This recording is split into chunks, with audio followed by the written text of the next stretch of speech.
दोस्तों, जब भी हम किसी जॉब के लिए कोई एप्लीकेशन डालते हैं तो हमारा ध्यान जाता है कुछ शब्दों की तरफ।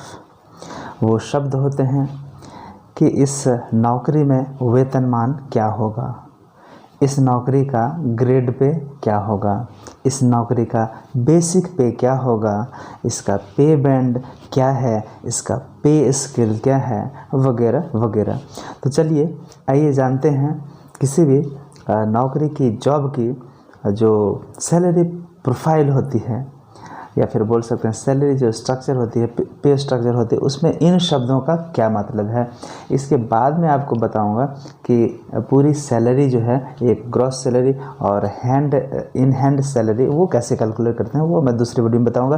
फिलहाल मैं आपको बताता हूँ पे बैंड क्या है, पे स्केल क्या है, वेतनमान क्या है, बेसिक पे मूल वेतन क्या है, ग्रेड पे क्या है, वगैरह वगैरह।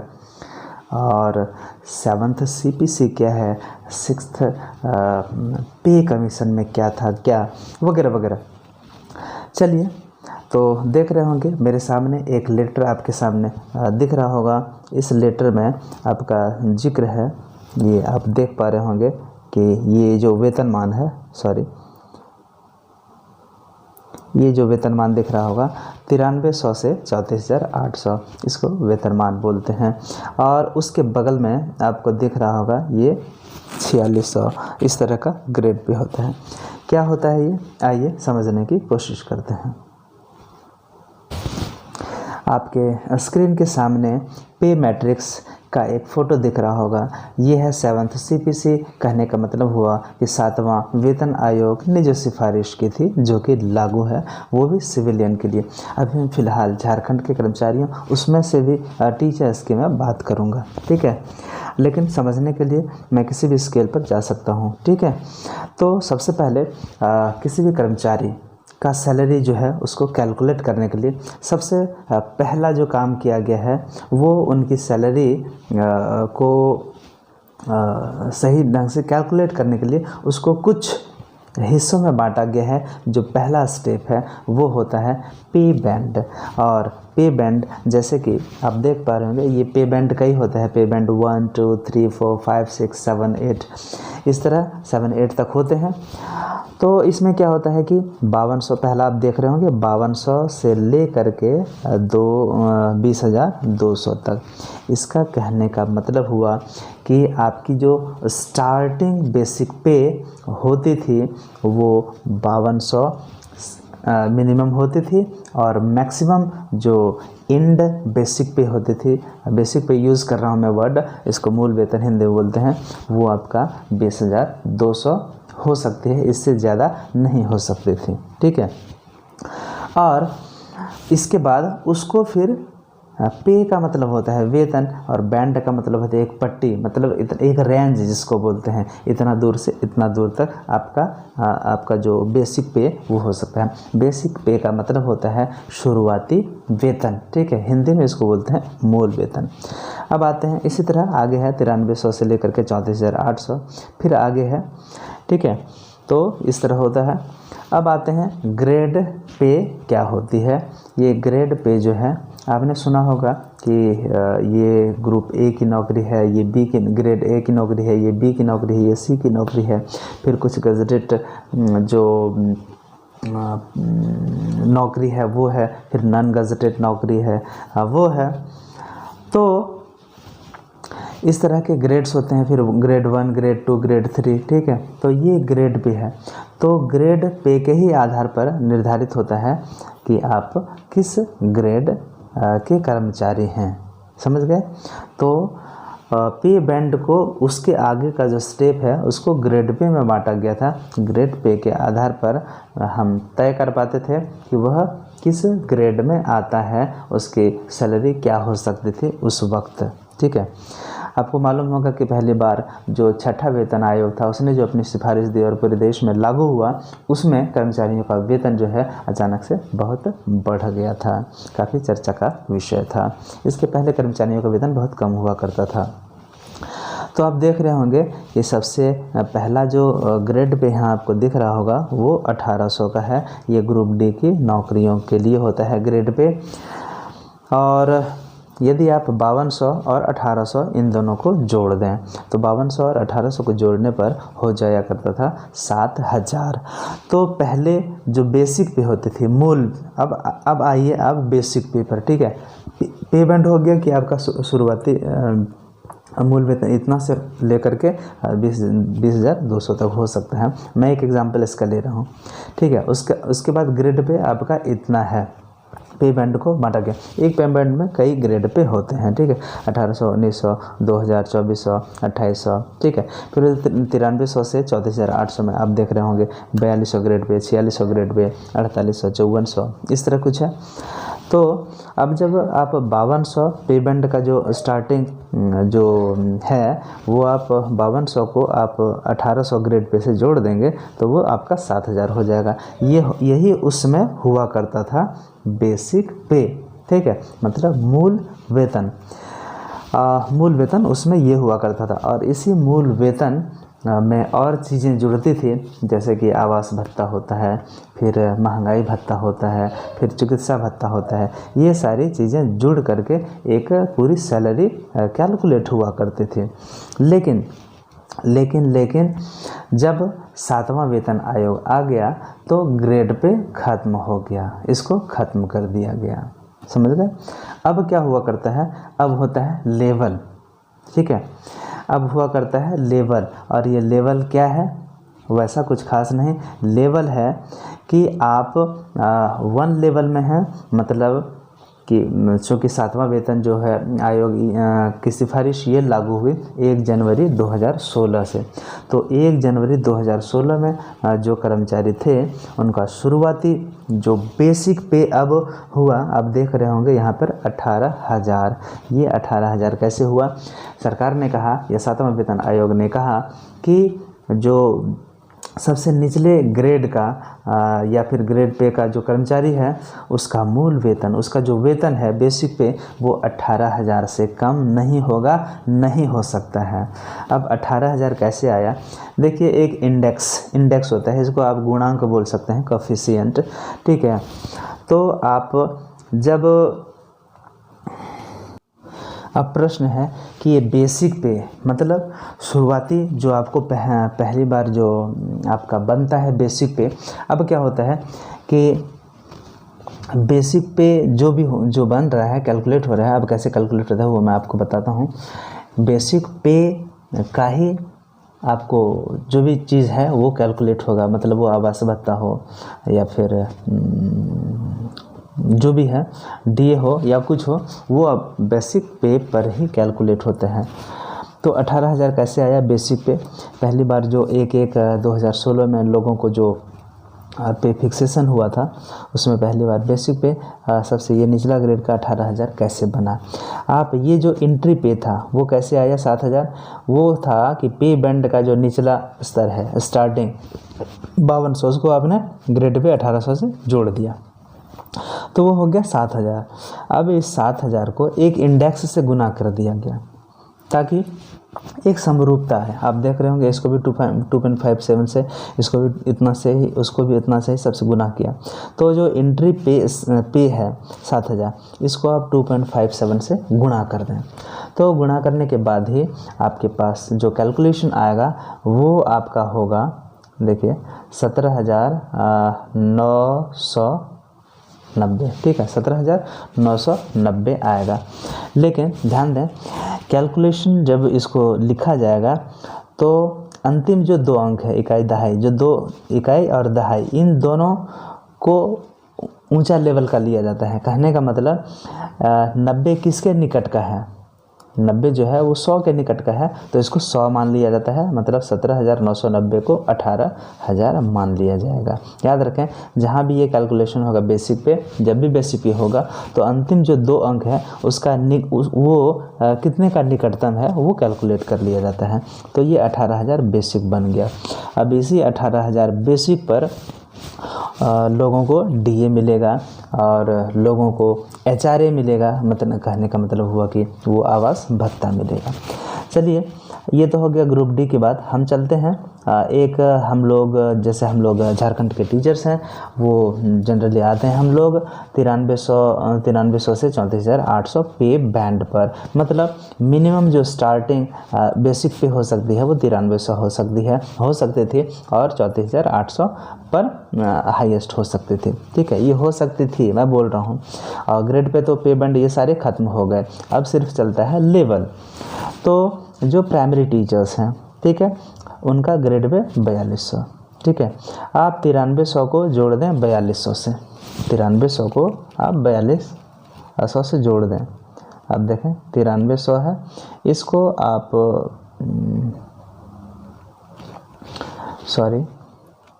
4200 से जोड़ दें तो देखें क्या होगा, 0 0। हाँ, तो जो पे बैंड है 9300 से 34,800 है, उसमें से जो निचला लेवल है वो है 9300 और इसका ग्रेड पे हो गया 4200। अब आप इस दोनों को जोड़ दें तो हो जाएगा 13,500। ठीक है, ये एंट्री पे हुआ। तो अब जो कैलकुलेट होगा बेसिक पे, जिस पर कि आपको DA HRA वगैरह सारा मिलता है, तो वो कैसे कैलकुलेट होगा? वो कैलकुलेट होगा जो 13,500 हुआ, आप देख पा रहे होंगे यहाँ 13,500। ठीक है, ये एंट्री पे हुआ। इसको आप मल्टीप्लाई कर दें इसके इंडेक्स से, और उसका इंडेक्स क्या है 2.62। तो उसको 2.62 से मल्टीप्लाई करने पर वो बनेगा 35,370। लेकिन मैंने क्या कहा कि अंतिम के जो 2 अंक हैं वो 70 किसके नज़दीक हैं? वो 70 हैं वो 100 के नज़दीक, इसलिए 370 जो है वो बदल जाएगा 400 में। ठीक है, तो 35,400 ये शुरुआती बेसिक पे था 1 जनवरी 2016 को। किसके लेवल का? तो पे बैंड 9300 से 34,800 पे बैंड में, और ग्रेड पे किनके वाले में? तो 4200 जिन लोगों का ग्रेड पे था। तो एंट्री पे उन लोगों का 13,500 हो गया, क्योंकि 9300 को 4200 से जोड़ा तो 13,500 हो गया। अब इसको जब हम 2.62 से मल्टीप्लाई करते हैं तो वो हो जाता है 35,370, और यह अंतिम 2 अंक जो हैं वो किसके नज़दीक हैं? तो 100 के नज़दीक हैं, इसलिए 35,400 इसका हो गया। 35,400 बेसिक पे मूल वेतन। इसी तरह हम लोग कैलकुलेट कर सकते हैं जिनका 4600 ग्रेड पे है। ठीक है, तो 4600 का देखते हैं ग्रेड पे का। तो 4600 ग्रेड पे वाले का जो एंट्री पे है वो कैसे बनेगा वो मैं बता रहा हूँ आपको। ये देखिए, इनका 12,540। ठीक है, 12,540, इसमें आप जोड़ दें 4600। ठीक है, इसमें जोड़ देंगे 4600, तो ये 0 0, ये 4, ये 6 5 11 के हाथ में 1, 4 2 5 1 7, और ये 1 हो गया। ठीक है, तो 12,540। ठीक है, 12,540। वहाँ पे क्या किया था हमने? 9300 को जोड़ा था 4200 से, लेकिन अब चूँकि ये 4600 ग्रेड पे का है, इसलिए उससे आगे का जो होगा पे बैंड में उसमें 12,540 लिया गया है। ठीक है, वो अपना कैलकुलेशन उन लोगों का। तो और उसको जब हमने जोड़ा 4600 से तो हो गया 17,140। ये आपका हो गया एंट्री पे। अब 17,140 को 17,140 इसको हम जब मल्टीप्लाई कर देंगे 2.62 से, ठीक है, तो ये हो जाता है 44,906। कितना हो जाता है? 44,906। ये आपका हो गया 44,906। अब मैंने कहा कि जो 2 अंक लास्ट के हैं, क्या है 0 और 6, ये जिसके नज़दीक है, तो किसके नज़दीक है? 100 में से तो 100 में 100, ये 100 नहीं जाएगा, मतलब ऊपर नहीं जाएगा, ये नीचे आ जाएगा, तो ये 06 ख़त्म हो जाता है और 44,900। तो आप देख पा रहे होंगे कि 7th लेवल में 1 जनवरी 2016 को जो पहला बेसिक हुआ है 4600 ग्रेड पे वाले कर्मचारियों का, मूल वेतन मैंने बेसिक पे वो पहला जो हुआ है वो आप देख पा रहे होंगे, वो हुआ है 44,900। ठीक है, इसी तरह आगे का भी कैलकुलेट हुआ करता है। अब एक बात और मैं आपको आगे बता देता हूँ कि हर साल की 1 जनवरी को, ठीक है, हर साल की 1 जनवरी को आपका बेसिक बदल जाता है। कहने का मतलब जो 4200 में जो 35,400 का पहला लेवल था वह अगले साल 36,500 हो गया, उसके बाद 37,600 हो गया, उसके बाद अगले साल 38,700 हो गया। तो ये लेवल बढ़ता रहता है। इसका मतलब है कि इस लेवल से पता चल जाता है कि आप का एक्सपीरियंस उस डिपार्टमेंट में, उस जॉब में आ गए तो कितना हुआ है, इससे पता चल जाता है। जो आपका बेसिक है ना, उससे पता चल जाता है कि आप कितने साल का एक्सपीरियंस इसमें है, कितने साल आपने गुजार लिए हैं। यदि हम लोग 4600 वाले ग्रेड पे की बात करें तो इसमें पहला 44,900 बना था। ठीक है, 44,900 बना था पहला। तो उसके बाद जो 2017 हुआ उसमें 46,200 हो गया। ये कैसे कैलकुलेट होता है? तो बेसिक पे निकालने का भी तरीका है। पहला जो बेसिक था वो था 44,900 हर साल। ठीक है, हर साल या तो 1 जनवरी को या फिर 1 जुलाई को, जिनका जैसे पड़ता है। मतलब जॉब में आने के बाद कम से कम आपको 6 महीने की नौकरी होनी चाहिए, इसके बाद ही आपकी वेतन वृद्धि होती है। कहने का मतलब कि इंक्रीमेंट, इंग्लिश में इसको बोलते हैं इंक्रीमेंट, वेतन वृद्धि। तो पहला वेतन वृद्धि जब तक 6 महीने होगा नहीं तब तक आपको नहीं मिलेगा, यही सिस्टम है। तो हर साल जो है वेतन वृद्धि हमारी होती है, वो भी 3%। ध्यान रखें, वेतन वृद्धि हर साल हमारी होती है और वो भी होती है 3%। तो जितना बेसिक पे था, मान लीजिए 2016 में बेसिक पे 4600 ग्रेड पे वाले का था 44,900, तो अगले वर्ष 44,900 का 3% आप निकालें। देखिए 44,900 का 3% जो निकाला वो हो गया 1347।